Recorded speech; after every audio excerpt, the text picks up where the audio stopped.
Bienvenue sur Indépendante et Authentique, le podcast pour booster ton état d'esprit et ton entreprise. Je suis Pêche et j'accompagne les entrepreneurs à croire en elles, à développer leur activité et à garder un état d'esprit positif et motivé. Chaque mercredi, je te partage des conseils autour de l'entrepreneuriat, une réflexion de développement personnel ou encore l'interview d'une femme inspirante qui te partagera sa vision de la vie et de l'entrepreneuriat. Et aujourd'hui, j'ai envie de te parler de co-création, de co-créer, de co-construire avec tes clients, avec tes abonnés. Parce qu'aujourd'hui, c'est un des piliers principaux de mon activité. Et pour moi, c'est ce qui m'a permis d'avoir une entreprise humaine, pérenne, impactante, dans laquelle je me sens à ma place, dans laquelle je sais que tout ce que je fais, ça a du sens pour moi, ça a du sens pour les autres, ça a du sens pour le monde. Et ça continue de grandir et on continue de grandir ensemble, justement. Tu sais à quel point grandir ensemble, avancer ensemble, c'est important pour moi. Et c'est pour ça que voilà, la co-création, ça fait pleinement partie de mon activité. C'est ce que je fais dans toutes mes offres, que ce soit les programmes thématiques, comme on a eu Connexion Client, Vendre Aligné, Argent Aimant par exemple, qui sont à chaque fois des programmes assez spécifiques sur une grande thématique. Que ce soit dans le coaching de groupe, évidemment, où là c'est vraiment une co-création de A à Z, même si on a une grande trame avec tous les domaines de l'entrepreneuriat que l'on va aborder, parce que c'est vraiment une offre 360, c'est un accompagnement sur tous les plans, dans tous les domaines de l'entrepreneuriat, que ce soit au niveau de la communication, au niveau de la vente, de la création des offres, du client idéal, même de la mission de l'entreprise, de votre pourquoi, de votre lumière à vous, qu'est-ce que vous avez à partager, pourquoi vous êtes là. Donc c'est tout un cheminement entrepreneurial et aussi évidemment un cheminement intérieur parce qu'on parle de confiance en soi, on parle de légitimité, on parle de rapport à l'argent, etc. Donc tout ça, ça fait que le coaching de groupe, c'est à la fois hyper vaste. Il y a une trame principale parce que je sais qu'on va parler de tout ça pour vous accompagner à vous envoler, littéralement. Le coaching s'appelle Envole-toi, c'est pas pour rien. Et en même temps, à chaque fois, c'est une immense surprise parce que ça va dépendre aussi de vous, de toi, en tout cas des participantes, puisque le but, c'est vraiment d'avoir du coaching individualisé dans un coaching de groupe, que ça puisse avoir un impact sur tout le monde et en même temps que chacune soit vraiment accompagnée parce que je suis là au quotidien, parce que je connais vos projets, vos doutes, vos blocages, vos peurs, vos envies, etc. etc. Donc voilà, à chaque fois, c'est une co-création à peu près totale. Et puis là, dernièrement, je suis en train de lancer, quand j'enregistre ce podcast, l'espace lancement vibrant, où là aussi, c'est une co-création. Parce que j'ai commencé à poser des questions sur Instagram, j'ai eu des réponses de personnes qui étaient effectivement intéressées par avoir des lancements joyeux, des lancements à succès, où il y a des clients à la fin, et en même temps des lancements légers, où on ne se prend pas la tête, où on n'est pas dans le stress, dans la pression constante. Donc j'ai envie de vous partager tout ça, de vous emmener en fait dans les coulisses de moi, mes lancements, comment je fais, qu'est-ce que je ressens, qu'est-ce que je vis. Et donc tout ça, je l'ai imaginé grâce à vous. Et puis on va le co-construire ensemble parce que étant donné que c'est un espace privé où vous allez pouvoir échanger aussi, enfin on va pouvoir échanger ensemble, vous allez aussi pouvoir me poser des questions et du coup je vais aussi rebondir sur tout ça. Donc voilà, la co-création ça fait pleinement partie de mon activité, même sur Instagram en soi les posts, les thématiques que j'aborde, ça peut être aussi par rapport à vous, vos questions, les remarques que je peux avoir dans mes messages privés. Donc tout ça, ça fait que petit à petit, il y a une vraie communauté soudée qui se crée. Et c'est ça qui fait la beauté et la puissance aussi d'une entreprise humaine. Pour moi, c'est pas juste l'entrepreneur qui balance ce qu'il a envie de balancer. C'est vraiment comment, avec tous les êtres humains qui m'entourent, je peux les aider. Et eux peuvent aussi m'apporter beaucoup, mine de rien. Donc pour répondre à la question de pourquoi co-créer avec ses clients quand on est entrepreneur, quel est le bénéfice en fait de la co-création ? Non seulement, comme je l'ai dit, ça permet de mieux connaître son client de cœur, de savoir à qui on s'adresse, quels sont les besoins, les envies, les blocages des personnes que l'on souhaite accompagner, de nos abonnés, de nos clients, de nos futurs clients. Ça permet également de développer une communauté soudée, de créer des connexions avec les gens, parce que toutes ces personnes ont le sentiment d'être écoutées, d'être considérées. Donc elles s'attachent à nous en tant qu'entrepreneurs, elles nous font confiance, elles ont un lien spécial avec nous, avec toi. ce qui va te permettre d'avoir aussi plus facilement des clients. Au niveau de tes offres, ça va te permettre d'adapter les offres que tu proposes à leurs besoins, à leurs envies, et du coup d'avoir plus d'impact par rapport à eux, d'améliorer aussi tes futures offres, parce que si tu poses des questions à tes clients qui sont déjà là, tu pourras améliorer tes offres pour tes futurs clients. Et puis au final, ça te permet aussi de te différencier de la concurrence. Parce qu'il n'y aura pas cette même proximité, il n'y aura pas cette même connaissance de ton client de cœur. Chacun va avoir vraiment sa spécificité, et toi notamment, parce que les gens sont attachés à qui tu es, à ce que tu fais, et qui savent que tu les écoutes, qui savent que voilà, il y a un échange constamment, une itération entre vous qui fait que tes offres et tes prestations sont de plus en plus chouettes, de plus en plus adaptées à eux aussi. Donc voilà, je pense que tu vois bien l'impact, l'enjeu et l'importance de co-créer avec tes abonnés, avec tes clients. Et pour ça, j'ai plein de petites méthodes, plein de petits conseils à te partager. Juste avant, je tiens quand même à préciser que ce n'est pas parce qu'un client veut quelque chose que tu dois lui dire oui, qu'il va l'obtenir. Il faut vraiment avant tout t'écouter toi, que tout ce que tu fais, tout ce que tu offres, tout ce que tu proposes, ce soit aligné avec ce que tu as envie de faire, que ce soit juste pour toi, respectueux de tes valeurs, de ton énergie, de ta personnalité. Tout ça, c'est la base de la base. C'est vraiment ma vision de l'entrepreneuriat, c'est on part de toi, de qui tu es, de tes valeurs, de tes envies, de ta vision de la vie. Et ensuite, on fait en sorte de développer ton activité autour de tout ça. C'est ce que l'on voit, je te parlais d'Envole-toi, du coaching Envole-toi il y a quelques minutes. C'est exactement ce que j'accompagne les entrepreneurs à développer pour elles. C'est on part de vous et ensuite on se demande seulement comment je fais, quels clients j'ai envie de toucher, comment est-ce que je peux les toucher, quelle communication je peux développer, quelle offre est-ce que je peux proposer. Tout ça, c'est ce qu'on voit durant les 2 mois du coaching. D'ailleurs, si ça t'intéresse, une nouvelle session débute fin septembre.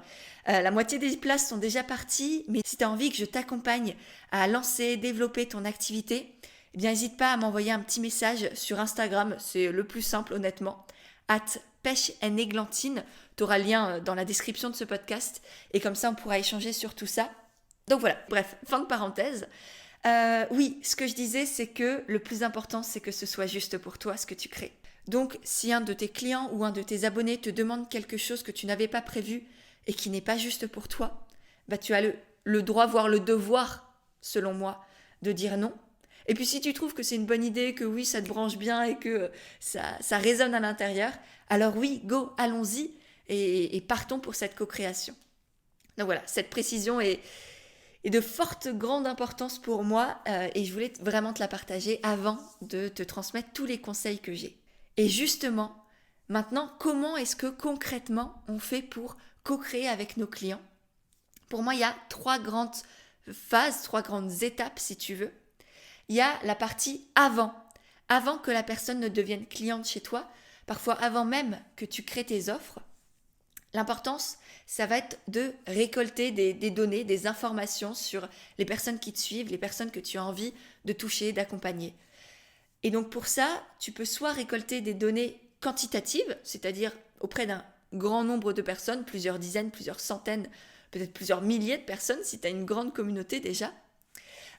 Pour ça, tu peux faire par exemple des sondages sur Instagram pour poser des questions sur les besoins, sur les envies, sur les souffrances des personnes qui te suivent.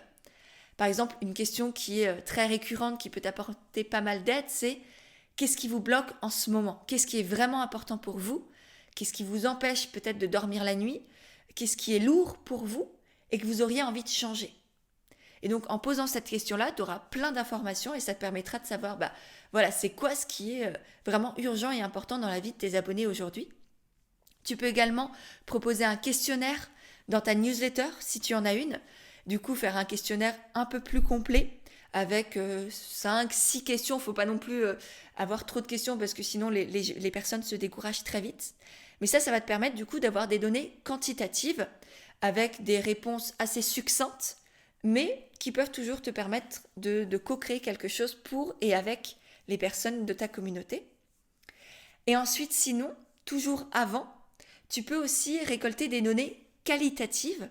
Donc là, c'est plus auprès de très peu de personnes, peut-être 2, 3, 4 personnes même, ça peut suffire, mais d'aller beaucoup plus en profondeur dans les questions et du coup dans les réponses que tu vas avoir.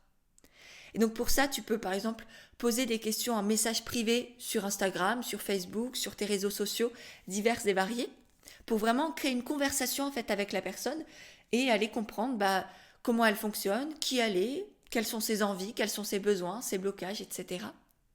Et puis sinon, ce qui est encore mieux, c'est d'appeler les personnes. Si tu as l'occasion d'échanger avec une personne, et je suis sûre d'ailleurs qu'une personne qui est intéressée par ce que tu fais serait ravie d'échanger avec toi par téléphone pour que vous papillotiez pendant 15 minutes, une demi-heure. Ça se fait, ça peut très très bien se faire et toi, c'est une mine d'informations excellente pour ensuite co-créer des offres qui sont adaptées à ce type de personnes, on va dire, parce que souvent, les personnes ont les mêmes blocages, les mêmes envies, les mêmes besoins.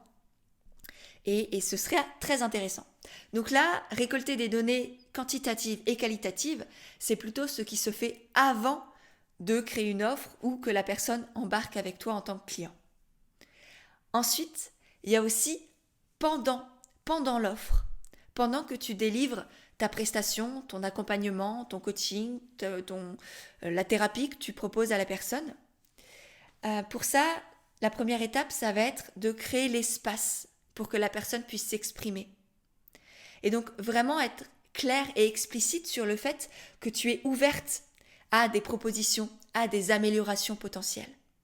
Montrer que tu es à l'écoute de cette personne-là et dire que voilà, tu es vraiment, t'es pas braqué sur ton idée, ton truc, ta vision, et que tu es vraiment, dis-lui clairement de si tu as des améliorations, si tu as des idées, des envies que tu as envie qu'on mette en place, partage-les-moi et on verra si c'est possible ou non. Donc, il y a vraiment une importance d'être proactive aussi, de poser des questions à la personne. Est-ce que ça te convient ? Est-ce que c'est assez pour toi ? Est-ce que tu as des améliorations ? Tu as des choses à ajouter ? Est-ce que tu as des choses à enlever également ? Est-ce qu'il y a des choses qui te prennent trop de temps, qui te semblent pas nécessaires ou pas pertinentes ? Donc voilà, ne pas attendre non plus que la personne vienne vers toi te dire ce qui va pas, ce qui manque, etc. Parce que la plupart des gens vont pas avoir ce courage-là, on va dire, où voilà, ça va les mettre mal à l'aise. Donc vraiment, c'est à toi d'être proactive et de poser des questions. Donc ça, c'est durant l'accompagnement, durant ta prestation. Et ensuite, il y a aussi une co-création qui peut se faire après que la personne ait été cliente chez toi, après, je ne sais pas, une session d'accompagnement, une thérapie X ou Y, eh bien, n'hésite pas à envoyer un questionnaire à tes anciens clients. Avec pareil, 5-6 questions sur leur expérience, sur ce qu'ils ont vécu avec toi, sur comment ça s'est passé, etc.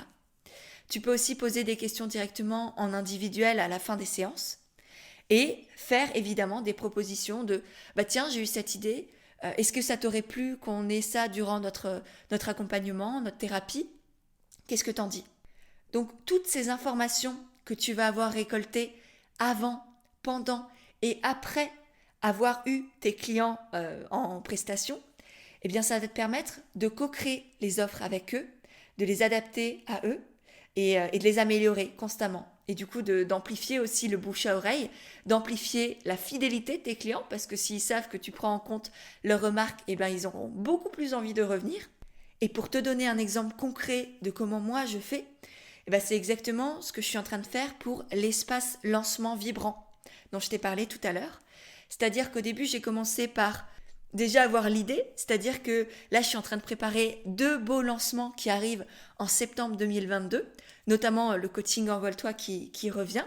Et donc, je me suis dit, au lieu de le faire toute seule dans mon coin, et si je le partageais ? Si ça se trouve, ça va intéresser les gens d'embarquer dans les coulisses de mes lancements, de savoir comment je fais, comment je gère tout ça, comment je vis les choses. Qu'est-ce que je fais au niveau de la stratégie, au niveau de mon énergie, de mon écologie intérieure, pour me respecter, pour pas finir épuisée après mes lancements. Parce que moi, les premiers lancements que j'ai faits, c'était une catastrophe énergétique. J'étais au fond du lit, ou à peu près, j'abuse un peu, mais voilà, presque, pendant une semaine après avoir fini mon lancement. Aujourd'hui, c'est plus du tout comme ça. Aujourd'hui, c'est joyeux, c'est léger. Je me fais plus du tout de soucis par rapport à est-ce que ça va plaire, est-ce que je vais avoir des clients, est-ce que patati patata. Et donc tout ça, j'ai envie de vous le transmettre. En tout cas, je me suis dit que ça pourrait vous intéresser.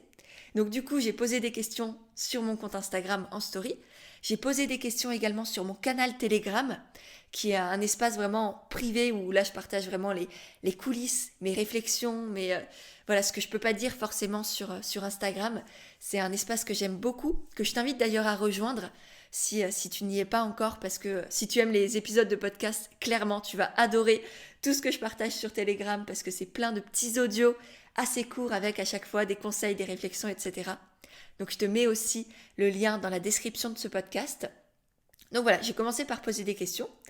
Et ensuite, là, je suis en train de récolter toutes les questions, les blocages, les doutes, les peurs des personnes qui sont déjà inscrites, parce que le lancement est justement en train d'avoir lieu aussi.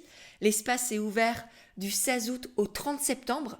Tu peux le rejoindre quand tu veux, vraiment, parce que tu auras de toute manière accès à tous les contenus que j'aurai partagés précédemment. Donc même si tu le rejoins le 1er, le 15 ou le 30 septembre, tu auras tout. Et ensuite, tu y auras accès pendant 3 mois après. Donc voilà, peu importe quand tu écoutes ce podcast, je t'invite à aller jeter un œil. Je te mets aussi le lien de cet espace lancement vibrant dans les notes de l'épisode. Comme ça, tu peux un peu découvrir ce que c'est si ça t'intéresse.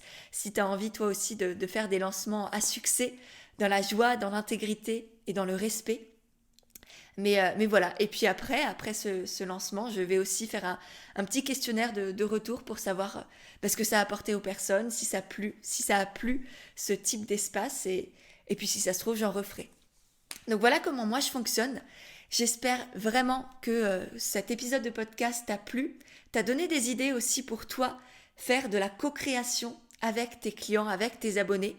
Et puis si tu trouves que c'est une bonne idée et que ça pourrait aider d'autres entrepreneurs aussi à développer leur activité, pense à partager le podcast autour de toi sur tes réseaux, notamment par exemple sur Instagram, en me taguant. Ça me permettra de te remercier, de te repartager. Et puis pense aussi à noter le podcast sur iTunes Podcast ou sur Spotify si tu es, à mettre 5 étoiles, un tout petit mot, ça m'aide énormément à faire grandir le podcast, à faire en sorte d'aider de plus en plus de personnes. Donc je te remercie par avance si tu fais ça, vraiment c'est rien et en même temps c'est hyper important pour moi. Et puis si tu as envie d'avoir plus de contenu, plus de conseils, plus de réflexions autour de l'accompagnement, du développement personnel, de l'entrepreneuriat, n'hésite pas à me rejoindre sur Telegram, sur Instagram et à télécharger le cahier d'aventure entrepreneuriale qui est un guide gratuit qui t'accompagne à poser les bases solides de ton entreprise. Donc tu verras, c'est hyper ludique et très très intéressant. Donc voilà, je te mets tout ça dans les liens juste sous l'épisode. Comme ça, tu peux aller regarder, t'abonner, télécharger, tout ça. Et puis nous, on se retrouve mercredi dans 2 semaines, normalement, pour un nouvel épisode d'Indépendante et Authentique.